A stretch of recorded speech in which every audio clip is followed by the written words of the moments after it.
Hello and welcome back to the channel. In this video, we're going to be looking at a full beginner's guide to JavaScript. I've included timestamps and chapters in the video if you want to jump around. And if you want access to different exercises and resources, you can join our Telegram channel. Before we get started, don't forget to like the video and subscribe to the channel to show your support. So before we get started, we need to install some packages. So the first thing we need to do is install the Node.js package, and to do so we're going to open our browser and we're going to search for download Node.js. Then we are going to press on the first link, and here we're going to be met by the download page. If you're using Windows, you're going to pick the Windows installer. If you're using Mac, you're going to pick the Mac installer. And once the installation finishes, all you have to do is follow the steps inside the installer and install Node.js. Just in case you're having problems with adding Node.js to the path variable so that it works in Visual Studio Code, so in general it works everywhere, what you need to do is search for edit environment variables. Then in here, you're going to go to path and you're going to click on it. And here you're just going to press new and add the path to which Node.js was installed. In my case, it was installed in program files, then in Node.js. So once you add that, it's going to work everywhere in your computer. So once you've done that, you can go ahead and open Visual Studio Code. And we're going to be creating a new folder. So we're going to say open folder, and in here we're going to create a new folder called JavaScript tutorial, and we're going to select that folder. And in here, the first step we're going to do is we're going to create our file. So we're going to click on the plus icon, which gives us an option. We're just going to name it hello.js. So the extension for JavaScript is going to be .js, as it was .py for Python. Once we've done that, we're going to press on enter and it's going to open our file. If it's the first time you're creating a JavaScript file, then it's going to tell you to install some extensions, which you should install. Then once you've done that, one more check you need to do is that you installed Node.js properly and that you added Node.js to the path properly. So we're going to create a new terminal, and in here we're going to put in node followed by 2 hyphens, then version. As you can see, I have version 18.16. As long as you don't get an error when you run node -- version, that means you've correctly installed Node.js and you've also correctly added it to the path variable. Once we've done that, now we're going to write our first JavaScript program, which is going to be hello world displayed to the terminal. And in order to display a message to the terminal, we're going to be using the statement console.log. Console.log is equivalent to print in Python. So we're going to put in console.log, and in parentheses, we're going to put in what we want to print out. In this case, we want to print out hello, world. And finally, we're going to end our line with a semicolon, and we're going to save our file. Now, in order to run our hello.js file, we're going to go to the terminal and we're going to put in, first we're going to put in node space, then we're going to put in the name of our file, which is hello.js. Then we're going to press enter. And as you can see, hello world has been printed out to the terminal. So this is how you get started with JavaScript in VS Code. So variables are basically containers that we use to store different types of values. When it comes to JavaScript, you do not need to actually write the type of the value the variable stores, unlike C++, which we saw in our previous playlist.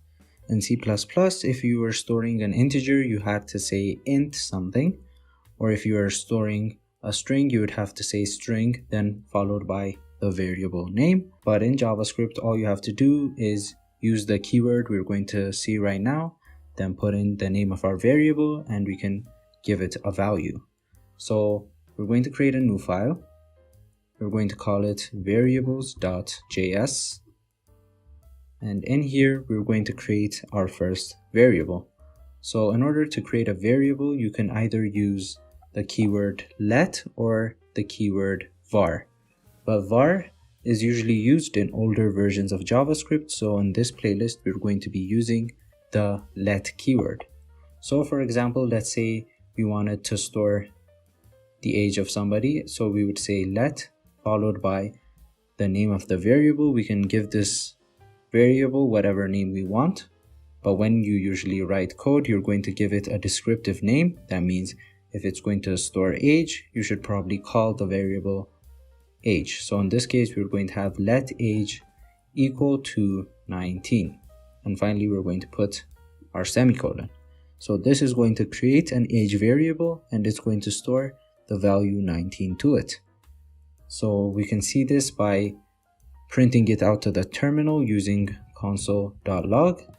And in parentheses, we're going to pass in the variable name we just created, which is age, followed by a semicolon. We can save our file, go to the terminal and type in node, followed by the name of our file, which is variables.js. As you can see, 19 gets printed out.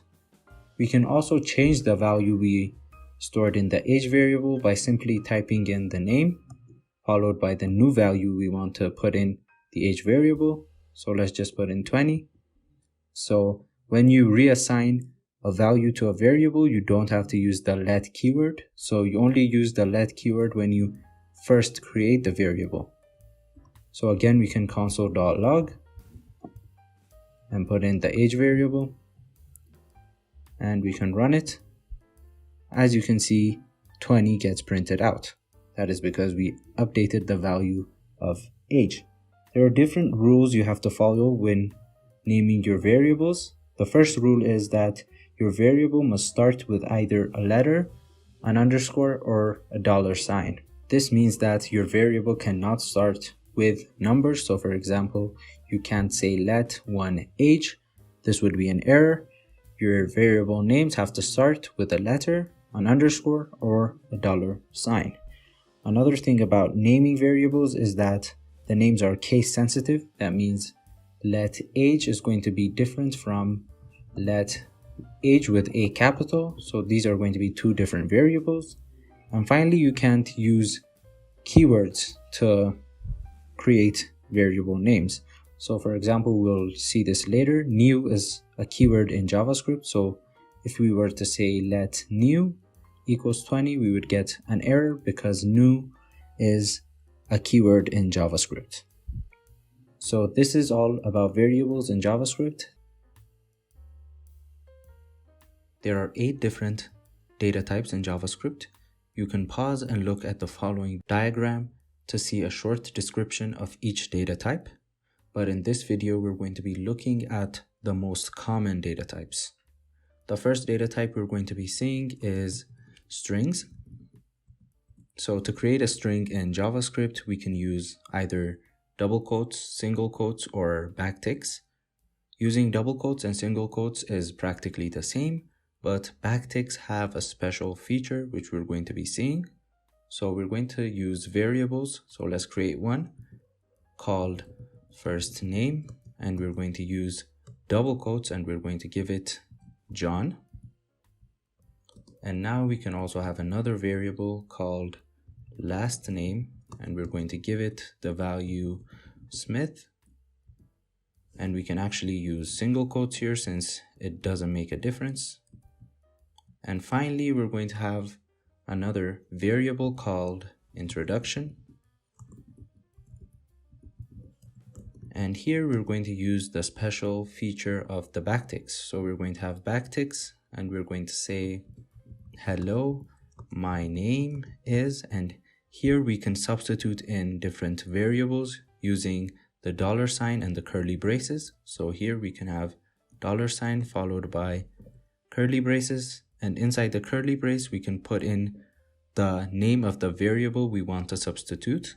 So we're going to have first name, then we're going to have a space. We can substitute in another variable using the same technique. So we're going to have a $sign, and in curly braces we can put in last name. And now we can print this out and see what we get using the console.log function. So we're going to have console.log, and we're going to give it introduction, and we're going to save our file. Now to run this code, if you have the code runner extension, you can simply press the play button in the top right corner. And if you don't have the code runner extension, you can simply install it. On the left side of the screen, you can see an extensions tab. You go here and you're going to search for code runner, and the first result you get, you're going to install that, and once it's installed, you're going to get the play button. So now we're going to press on the run button, and as you can see, we get hello, my name is John Smith. So the variables first name and last name have been substituted in to the introduction variable.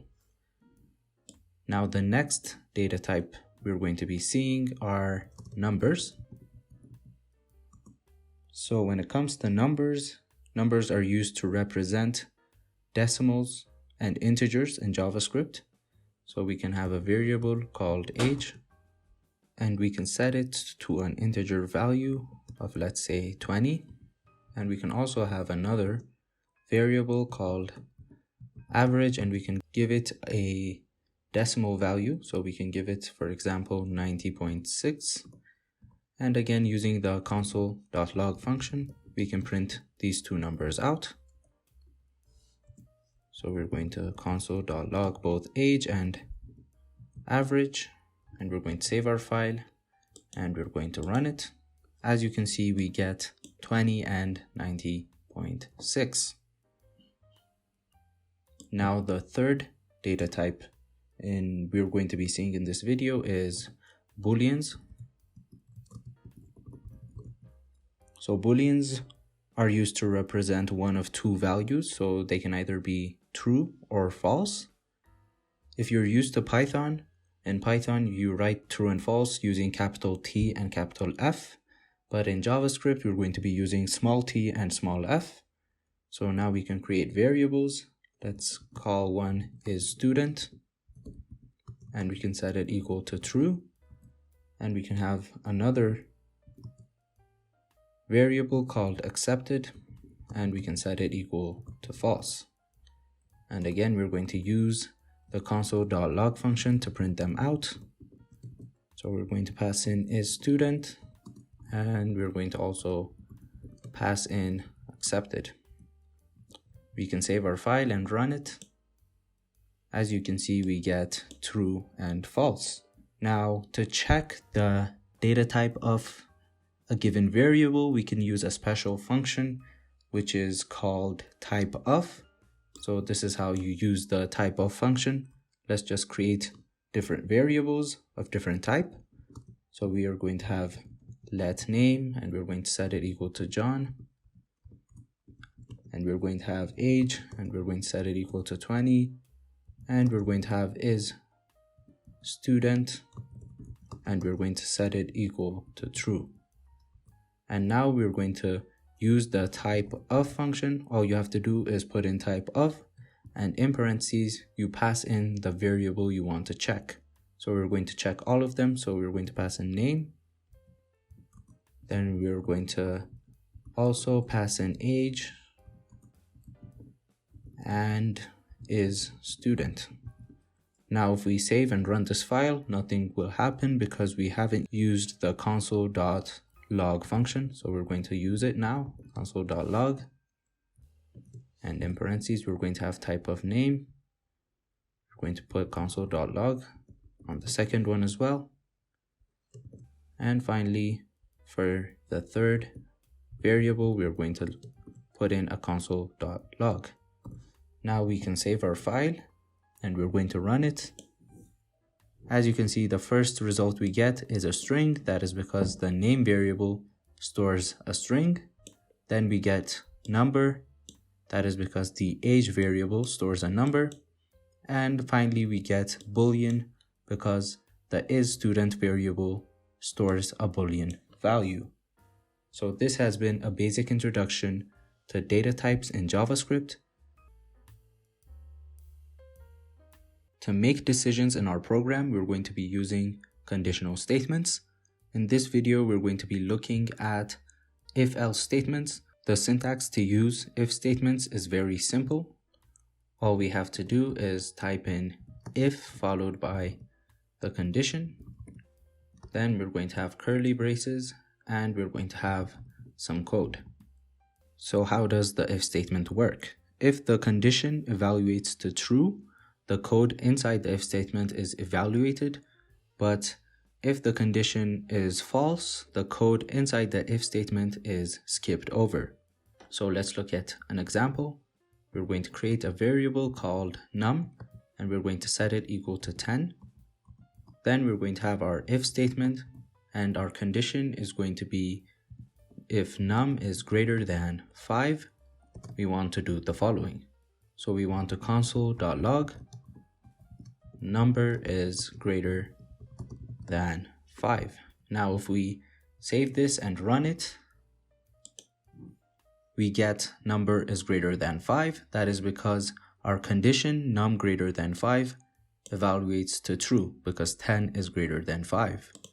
Now if we go ahead and change the condition to num is less than 5 and we save our file, and when we run it, we get nothing. That is because the condition now evaluates to false because 10 is not less than 5. If we wanted to evaluate a different block of code when the condition in the if statement is false, then we're going to use an else statement.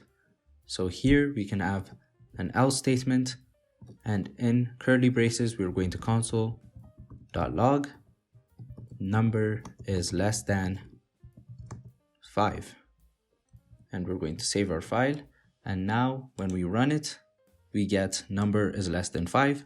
That is because the condition evaluated to false and it went to the else statement and it evaluated the console.log, which says number is less than 5. Now we can have more than one condition that we want to check, and in that case we're going to be using else if statements. So it's going to be a chain. So let's just get rid of this if statement and let's write a new one which checks if a number is negative, positive, or if it's 0. So the first condition is if num is less than 0, then we're going to say console.log number is negative. Then we're going to have another condition, so we're going to use an else if statement. So it's else followed by if, then we're going to put in our condition, so which is going to be num greater than 0. And in that case, we want to console.log number is positive. And finally, if the number is not positive or if it's not negative, the only other alternative is that the number is 0. So we can use an else statement. So we're going to have an else, then we're going to console.log number is 0. Now we can save our file and we can run it. As you can see, we get number is positive. That's because num is 10. We can make num minus 9. And now if we run our program, we get number is negative. And finally, if we put num to 0, and if we run our file, we get number is 0. So this has been a basic introduction to if statements in JavaScript. When we want to repeat a certain piece of code in our program, we use loops. And in this video, we're going to be looking at the first kind of loop in JavaScript, which is a for loop. The syntax to creating a for loop is as follows. So we're going to have for, and in parentheses, first we're going to have an initial expression, then we're going to have a semicolon, then we're going to have a condition, and finally we're going to have an update expression. And inside curly braces, we're going to have some code. So how does this work? In the initial expression, we're going to have a variable and we're going to initialize it to whatever value we want. Then we're going to have a condition, which is going to be checked every time the loop runs. And as long as the condition is evaluating to true, whatever code inside the for loop is repeated. And finally, we're going to have an update expression, which is going to increase or decrease our initial expression. So let's look at an example. So we're going to have a variable, let's call it n, and we're going to set it equal to 5. And we're going to write our for loop. So we're going to have for, and the initializing expression is going to be let I equals 0. So what our program is going to do is it's going to print a certain piece of text 5 times. So our condition is going to be I is less than n. And finally, we're going to increment our initial expression using I++. So what I++ simply means is increment I by 1 each time the loop runs. And we're going to have our curly braces. And in here, we're going to have console.log hello, world. So what is going to happen here? So first, I is going to be equal to 0. So console.log is going to be executed. That is because 0 is less than 5. Then I becomes 1. I becomes 2. Still, the condition evaluates to true. I becomes 3, 4, and finally, when I becomes 5, since 5 is not less than 5, our for loop is going to exit. So now we can see what happens. So we're going to save our file. Then we're going to run it. As you can see, hello world gets printed 5 times. So if you want an exercise, you can write a for loop that prints the numbers starting from 1 all the way up to 10. And you can put it in the comments below. This has been a simple introduction to for loops in JavaScript. So another type of loop in JavaScript is a while loop. And just like for loops, we use while loops when we want to repeat a certain piece of code multiple times. And the syntax is quite different from a for loop. So we're going to have while, and in parentheses, we're only going to have a condition. When we were using for loops, we had an initial expression and an update expression. But in while loops, we're only going to have the condition. And in parentheses, we're going to have some code. Now, how this works is pretty simple. Our code continues to repeat as long as the condition evaluates to true. And when our condition evaluates to false, our loop is going to break. So we're going to look at an example. So we're going to be rebuilding the program that we built using for loops, but this time we're going to be using while loops. So since we can't put initial expressions inside the parentheses, we're going to put it outside the while loop. So we're going to have, first we're going to have the n variable, which we're going to be setting equal to 5. Then we're going to have the initializing expression, which is going to be let I, and we're going to set it equal to 0. So now we can write our while loop. So we're going to say while, and in parentheses, we're going to have our condition. Since we want to print out hello world 5 times, we're going to have the condition while I is less than 5. And in curly braces, we're going to put in our code, which is console.log hello, world. Now, if we were to run this code as it is right now, we're going to run into what is called an infinite loop. That is because the I variable is not getting incremented, so it's always going to be 0.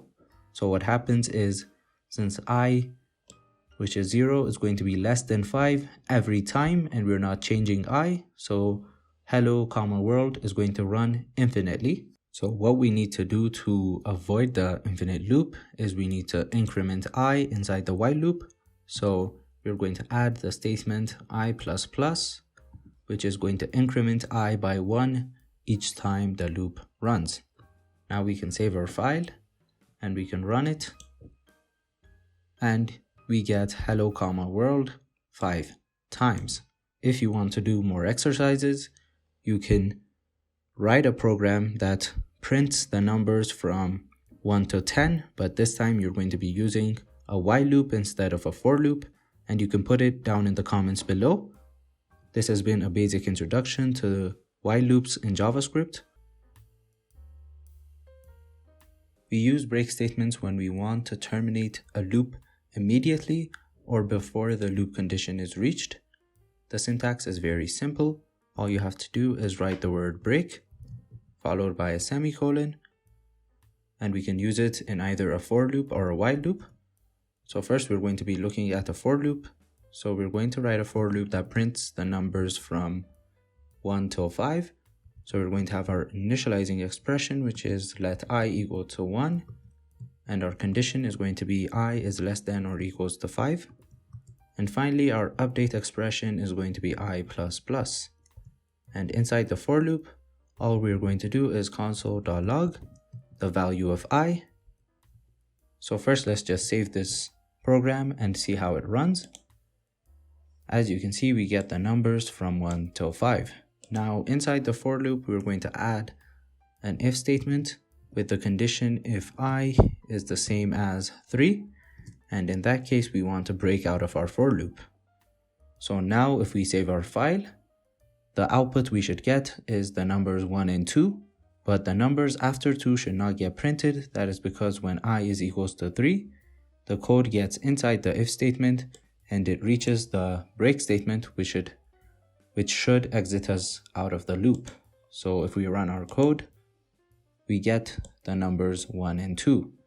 Now, break statements also work for while loops. So we're going to recreate this code using a while loop. So since we can't have our initializing expression inside our while loop, we're going to have it outside. So we're going to say let I equals to 1.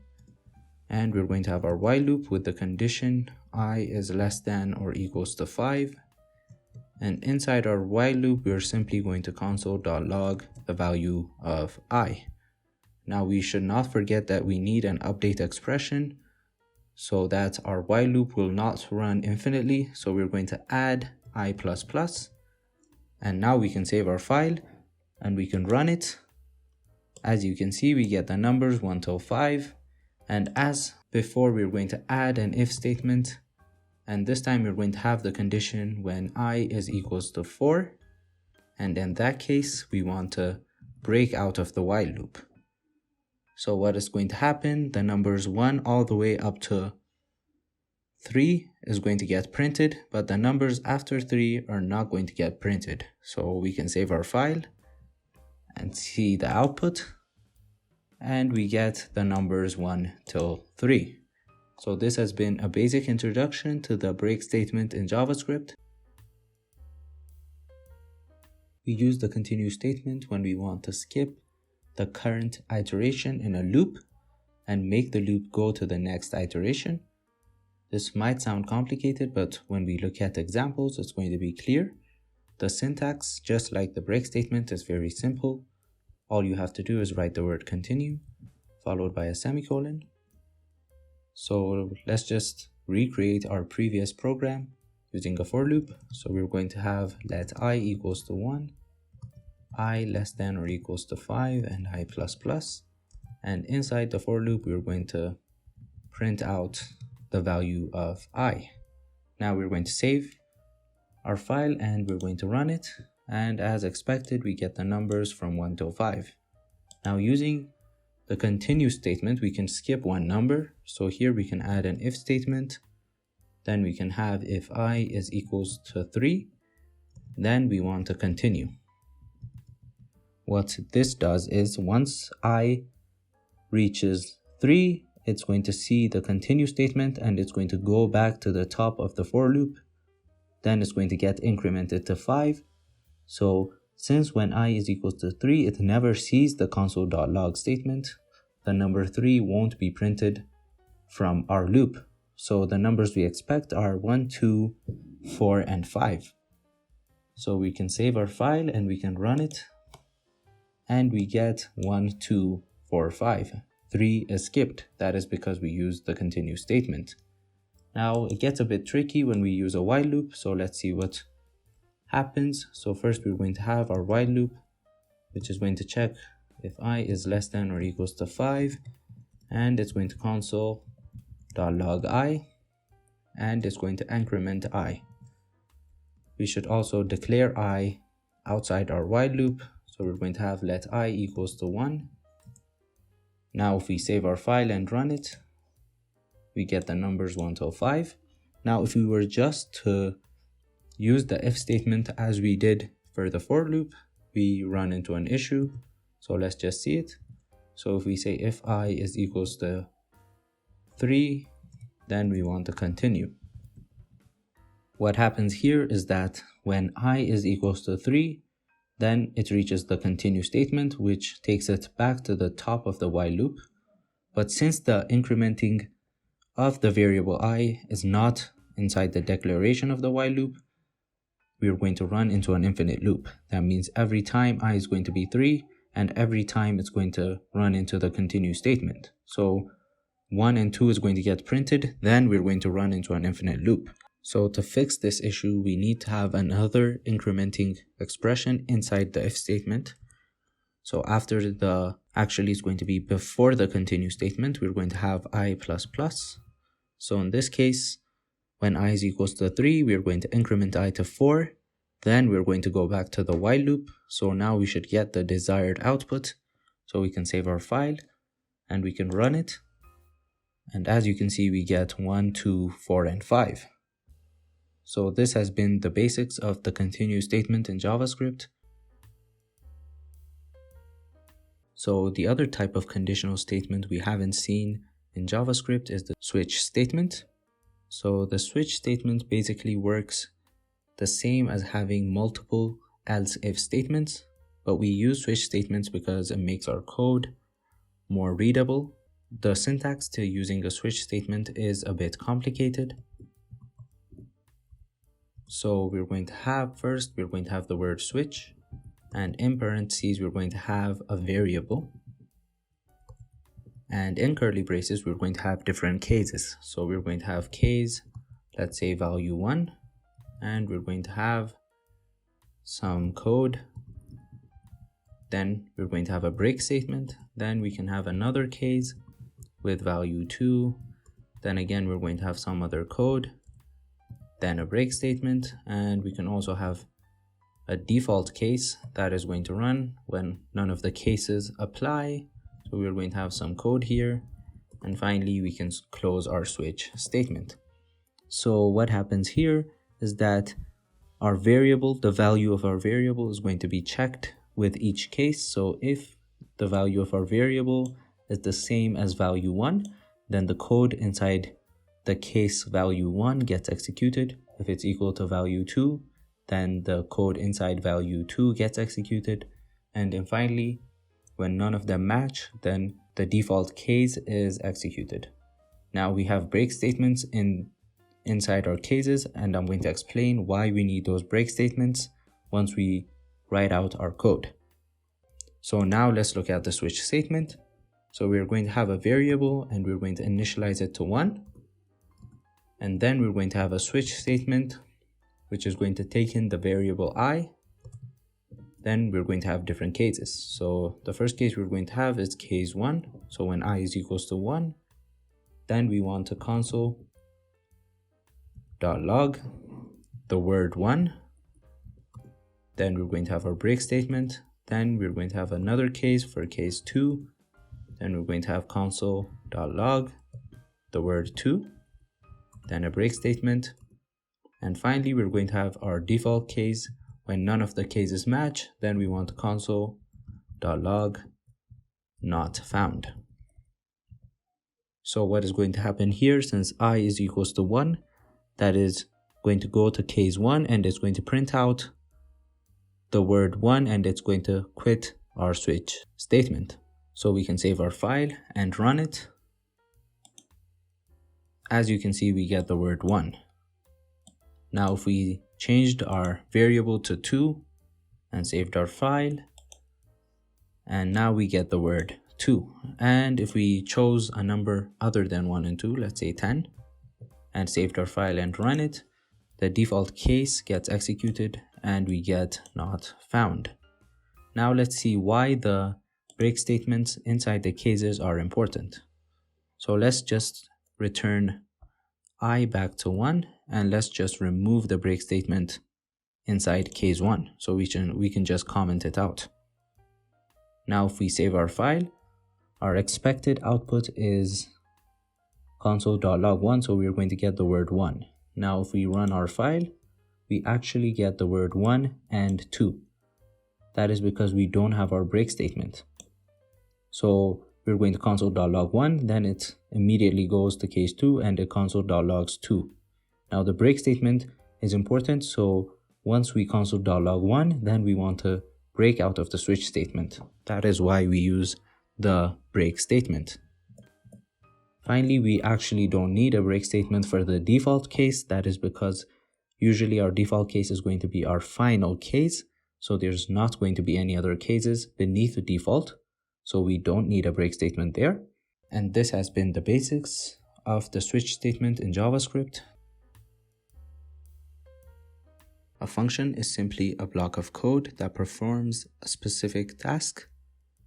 And we use functions in JavaScript to organize our code and make it more readable. And the syntax to creating a function is as follows. So we're going to have the word function, followed by the name of our function. Then we're going to have parentheses in which we give our function inputs, which are called parameters. And finally, inside curly braces, we're going to have our block of code. So this is how a function is declared.